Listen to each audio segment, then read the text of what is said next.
Terus. Terus. Bukan. Actually Aziz ada perancangan. Bila kita nak berhenti sesuatu kerja, saya ada anak, saya ada isteri, saya kena fikir macam mana nak sara dia orang setiap hari, setiap bulan.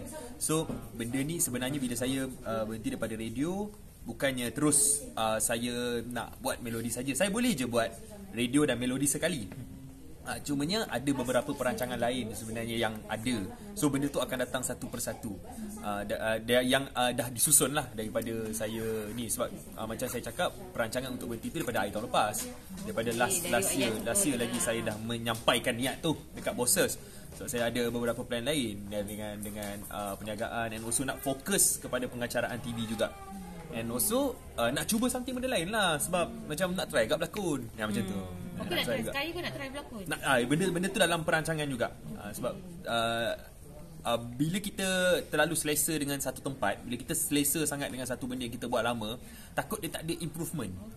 Takut kita tak nak buat pembaruan, takut kita tak nak buat refresh kan. So inilah masa untuk saya refresh, and saya sentiasa rindukan radio. Saya sentiasa akan letak radio sebagai kerjaya idaman. Kiranya bila tak ada komitmen sebagai penyampai radio, kau banyak ruang, banyak kita buat radio, kita ada komitmen yang kita kena pergi setiap Isnin sampai Jumaat. Kita kena duduk dekat radio tu 5 jam. Means kita kena on air 4 jam live, lepas tu sejam untuk preparation apa semua, memang komit dekat situ. Lagi-lagi saya buat petang, event dinner, MC, semua saya tak boleh buat. Oh, betul. Untuk dinner MC, untuk berlakon pun semua dia banyak belah petang untuk dapatkan shoot panas ke, shoot nak ke malam ke, semua dia ni. So dia tak adalah mengganggu. Saya suka je kerja radio dulu. Memang saya happy, enjoy dengan apa saya buat. Tapi masa terhad, bila masa terhad tu saya benda ni saya bincang lama Tin. Aku bincang lama dengan family, betul ke decision ni, betul ke apa kita nak buat ni. So daripada bulan 12 tu saya bagi tahu kat dia orang, sampai ke bulan 6 tu okey, saya cakap confirm lah untuk kita cuba something new. Disebabkan itulah kau boleh lebih banyak nampak di juga bila sebenarnya TV apa production ni pun suka bila kita selalu ada dengan dia orang. Kita ada banyak masa untuk kita shoot, untuk kita buat apa-apa saja. Contoh untuk melodi, nanti kita akan pergi ke beberapa tempat lain untuk syuting. Kalau saya masih buat radio, saya tak dapat nak pergi syuting ke luar negeri tu. Luar negeri tak adalah negeri lain, bukan negara tau. Luar negeri saja. Untuk kita nak pergi shoot, contoh kita nak pergi shoot episod khas Merdeka. So bila nak pergi shoot episod khas Merdeka, saya tanya saya pukul apa sampai pukul apa, dia kata full day. So kalau saya buat radio, mungkin saya kena ambil cuti. So inilah antara benda yang kekangan dia lah. Adik Imah lagi Imah. Tapi kalau ada actually offer yang datang tu sentiasa menjadi benda yang saya akan fikirkan. Tapi kita kena hormat kontrak yang kita dah ada. Contoh kalau saya dah plan macam saya dengan melodi, kita berapa lama, okey, contoh berapa lama saya sign. Saya sendiri dah tahu, contohlah saya sign setahun. Saya tahu setahun tu saya kena bagi komitmen yang betul-betul full komitmen kepada melodi. And kalau radio-radio lain offer pun saya tak tahu dia orang boleh tunggu saya ke tak. Kalau dia orang boleh tunggu, insya-Allah tak ada masalah. Tapi kalau macam dia orang tak boleh tunggu, dia orang ada perancangan lain, itu dia orang punya dia orang punya hak untuk pilih. Tapi ada offer tak daripada radio?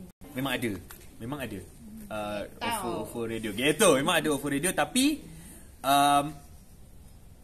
saya dengan TV3 ada beberapa perancangan lagi.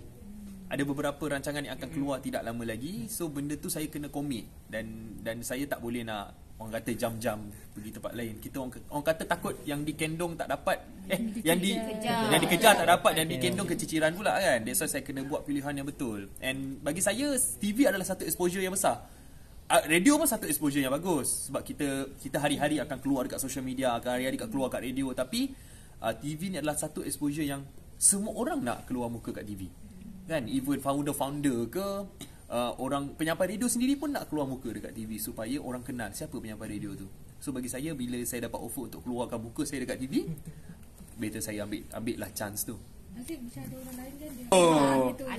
anak Di mana kesayangan. dia bukanlah anak emas, tapi di mana saya bermula. Dan di mana saya start Zoomer, saya start memang daripada bawah dekat TV3 dengan Hot FM ni. Saya dapat program-program kecil dulu, dan daripada situ orang nampak kita punya mungkin bakat untuk buat lagi-lagi yang besar punya program. So siapa yang boleh tolak siapa yang nak tolak untuk buat melodi kan. Bila saya dapat chance untuk buat melodi tu macam ish, ini benda yang saya tak boleh nak tolak. Sebab pengacara idamkan benda tu. Kalau dalam portfolio saya tu dah ada muzik-muzik, dah ada AJL, apa benda yang saya tak buat lagi? Melodi. Saya nak cuba untuk buat melodi ni. Bukannya saya tak nak, saya bukan menolak peluang untuk berhijrah ke apa ke, tapi mungkin matter of time, and ini masa saya, ini rezeki saya sekarang. Kita bersyukur and cuba yang terbaik and prove ourselves supaya orang nampak macam, oh, Aziz deserve this place. Okay. Kira tak sanggup angin perubahan angin di tempat lain. Wah. Berubah angin. Bukan saya tak berani berubah. Saya kalau nak cakap pasal perubahan, dulu saya belajar pun saya belajar lain. Daripada saya sekolah teknik. Saya sekolah teknik, daripada sekolah teknik ambil kejuruteraan, masuk diploma ambil bisnes. Degree tiba-tiba Islamic Finance. Kerja radio. So benda tu, perubahan tu, hijrah tu selalu ada. Cumanya itu permulaan. Bila hijrah itu pengorbanan. Tapi bila kita dapat beberapa pilihan, kita ada A, B, C, D, saya akan dapatkan pendapat mak bapak saya, isteri saya. Saya akan tanya diorang, saya akan borak dengan diorang, tolong saya untuk decide A, B, C atau D untuk saya pilih. So bila saya ada bagi persen-persen, A berapa persen, B berapa persen. So persen tu banyak kepada contoh jawapan dia C untuk stay di Media Prima. Saya buat solat istigharah juga. Saya dapatkan petunjuk apa yang perlu saya buat. So, saya sentiasa berdoa untuk dilimpahkan rezeki untuk saya membantu family, saya membantu keluarga yang orang yang memerlukan. Saya selalu berdoa macam tu. Dan bila istigharah tu, petunjuk-petunjuk yang saya dapat tu kak, orang kata tak ada petunjuk tu tak adalah secara tersurat. Dia kadang tersirat yang macam saya sendiri faham, oh mungkin ini petanda untuk saya stay, untuk saya buat benda ni. Saya banyak berdoa lah. Saya di Media Prima buat masa sekarang. Nak tanya satu Alhamdulillah, sejak saya berkahwin tahun 2016 sampai saya ada anak pertama, kedua, dan saya sekarang ada anak ketiga ni, macam-macam rezeki yang saya dapat. Dan rezeki saya tu adalah bukannya 100% tu itu adalah rezeki Haziq. Tak. Rezeki-rezeki yang saya dapat ni semua adalah rezeki untuk saya kongsikan dengan anak-anak. Rezeki tu diorang sendiri. Kadang-kadang saya ajak berdoa tu, saya ajak diorang doa sekali. Jom kita tanda tangan, doa sama-sama, aminkan, dan insya-Allah doa tu dimakbulkan sebab dia doa anak-anak kecil yang suci kan, yang memang macam tak ada dosa apa semua.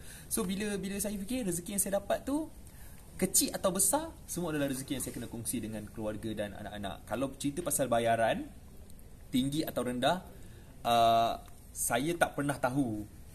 Bukanlah tak pernah tahu, tapi saya tak pernah pun kita nak ambil tahu berapa bayaran orang lain. Mungkin apa yang saya dapat, contoh saya dapat amount sebegini, mungkin kita nego dapat amount itu, itulah dia end up-nya. Maksudnya Aziz tak bekerja kerana duit. Saya bekerja, siapa yang tak nak bekerja sebab duit kan? Kita memang bekerja untuk dapatkan duit, untuk kita hidup kan, untuk kita bayar, untuk kita beli apa-apa untuk anak-anak, untuk keluarga. So daripada kerja saya rasa tak pernah lagi saya tak rasa tak cukup. Saya rasa setiap apa yang saya dapat tu saya rasa cukup, dan saya bersyukur. Bila kita bersyukur dengan rezeki yang kita dapat, kalau kecil pun bersyukur, rezeki yang kita dapat tu, kalau kita bersyukur, insya-Allah cukup kan. Tapi tak adalah macam saya mempertikaikan bila balik rumah, kenapa saya tak dapat amount tinggi macam ni. Tapi bila saya rasa saya boleh bayar kereta, saya boleh bayar rumah saya boleh provide keperluan asas, keperluan kepada seluruh keluarga saya, daripada situ saya rasa cukup. Aziz, adakah sebab you bila nak keluar kat TV, dia kena look good. Saya pernah tengok saya punya gambar kan, tahun 2 masa PKP saya memang naik kau-kau yang macam makan tak jaga apa semua, review tak boleh dapat review makanan je kan. Alhamdulillah lah rezeki dapat makanan masa tu. That's all lah saya rasa, oh cukup ni, boleh diet lagi ni. And then bila saya tengok kat TV, bulatnya. Contohnya Haziq ni macam lain ni, bukan Haziq ni. Dan sebelum ni Haziq lain. Masa kahwin dulu macam konon-konon kita jaga badan. Tapi bila saya tengok, saya perlukan perubahan. Dan bila kita keluar kat TV ni, dia punya size tu akan jadi lain. So daripada situ saya bersukan setiap minggu. Saya bermain badminton dengan manager saya, dengan Amir Masdi pun memang every week kita main badminton dengan futsal. Daripada situ memang berhasil. Dan bila saya nampak, oh inilah yang patut saya buat daripada awal. 2 kali saya buat AJL, 2 kali saya dapat buat, mungkin saya agak berisi sikit. So sekarang you dah turun berapa kg? 12 kilo. Banyak. Daripada daripada tahun lepas lah. Oh, Dari berapa? saya daripada 86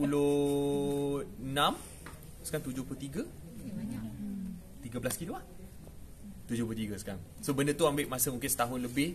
Daripada bulan 8 tahun lepas. Saya ingat lagi apa titik permulaan tu bila saya tengok video dengan Putri lah. Beza now Sebab dia ni. membesar, kamu membesar. Sebab dia masa tu pregnant. Dia pregnant. Macam sama je, tak ada perubahan kan. Macam orang pun bila Zul pun banyak kali cakap macam Aziz, kau ni lah lain dah ni dah lari sangat dah ni. Sebenarnya dia pun naik juga. So kita sama-sama gunakan benda tu untuk macam menjadi yang terbaik lah. Untuk kita buat amalan hidup yang sihat. Kita selalu jogging dekat Tasik TTDI. Saya akan maintain lah amalan hidup. Jangan, orang kata jangan makan dek puji yang macam bila kita dah terlalu macam dah okey Aziz, makan je tak boleh lah. Sebab setahun ni saya cuba untuk jaga makan dan jaga portion makanan tu. Alhamdulillah benda tu berhasil.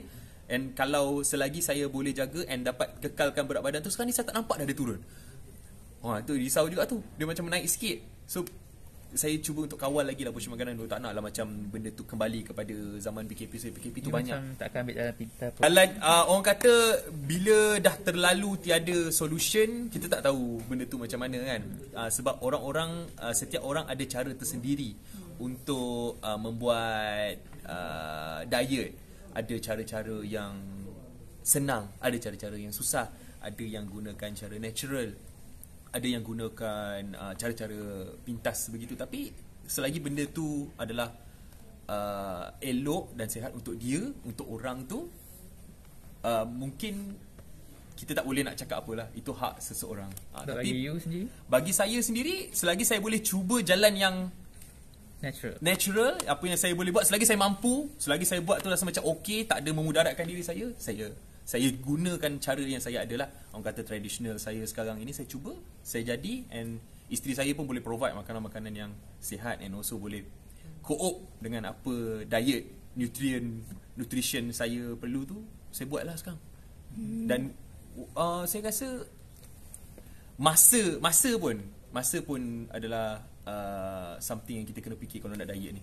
Kalau tak ada masa tak boleh bersukan. Kalau tak ada masa tak boleh nak duduk cari makanan-makanan yang sihat. Duit pun sama juga kot. Okay. Even I saya dah buat macam-macam program TV, dan setiap program yang saya buat memang ada comparison. Memang akan ada, sebab dia ada pengacara lama, dia ada pengacara baru. Itu adalah memang biasa, memang lumrah kita dalam industri seni ni. Bukan setakat pengacara je, even pelakon ke, penyanyi ke, dia akan compare juga. Walaupun orang tu kadang-kadang genre lain, ni genre lain, dia akan ada penyokong dia tersendiri. Tapi apabila kita dapat sesuatu komen yang baik atau komen yang buruk, kita terima dengan hati yang terbuka. Sebab kita tak boleh nak kontrol apa yang orang cakap. Kita tak boleh nak kawal orang tu, pendapat orang tu apa. Sebab kadang-kadang kita sendiri pun ada pendapat kita, dia pun ada pendapat dia. So kita kena terima dengan hati yang terbuka. Daripada situ juga kita tengoklah, mungkin kalau benda baik kita boleh gunakan untuk improvement, untuk tingkatkan diri kita, untuk tingkatkan kita punya kualiti kerja. Kalau benda tu yang mungkin agak kasar ke, mungkin saya akan cuba untuk elakkan lah daripada baca. Dari segi strategi, untuk saya dalam ni, saya akan jadi diri saya sendiri. Saya akan buat jadi Haziq Husni macam mana saya buat dalam episod yang pertama dengan Ain Idrus. Sebab kita orang dah berkawan, kita memang kawan lama. So bila dah berkawan tu, saya dah faham dah dia ni macam mana, and dia pun tahu saya macam mana. And dia macam dia cakap tadi, kita dah ada QQ pakai mata apa semua tu kan. Benda tu adalah, dia bukan nak cakap strategi, tapi itu adalah antara tips dan juga kelebihan yang ada antara kita orang dua yang kita boleh gunakan. Strategi saya adalah saya akan gunakan pengacara lama punya VT juga. Saya tengok juga melodi-melodi lama punya style kan. Mungkin sekarang kita kena ubah sedikit cara tu. Daripada situ saya ambil 20% ini punya cara, 20% ni untuk jadikan saya punya Haziq Husni punya rempah tu, resepi tu. Cara melodi Siapa? Saya kalau saya tengok dulu, saya suka Wahid punya pengacaraan. Walaupun dia pelawak, tapi saya tak rasa dia macam all the way melawak dekat dalam program tu. Saya suka dia punya cara. And masa tu pula dia dengan Farah Fauzana. Sebelum tu ada Oji Ahmad Daud dengan Saiful Apek. Itu pun memang saya rasa chemistry doang. Itulah, bila kita ada compare ni, kita ada dua orang pengacara ni, chemistry tu sangat-sangat penting. Bila bila kita nak buat seorang beza. Macam mana Nabila Huda buat seorang, wish, hebat lah. Kalau boleh buat melodi seorang, memang orang tu hebat. Bila buat berdua pun rasa macam nervous, susah, macam benda yang kita kena kaji, macam benda yang kita kena nak cakap tu kan. Kalau kita takut terlepas cakap. Kalau tengok tadi pun macam tiba-tiba benda lain yang keluar dekat telinga. Cerita lain keluar. So benda tu yang itu mungkin antara sebab kenapa saya ada di Melodi.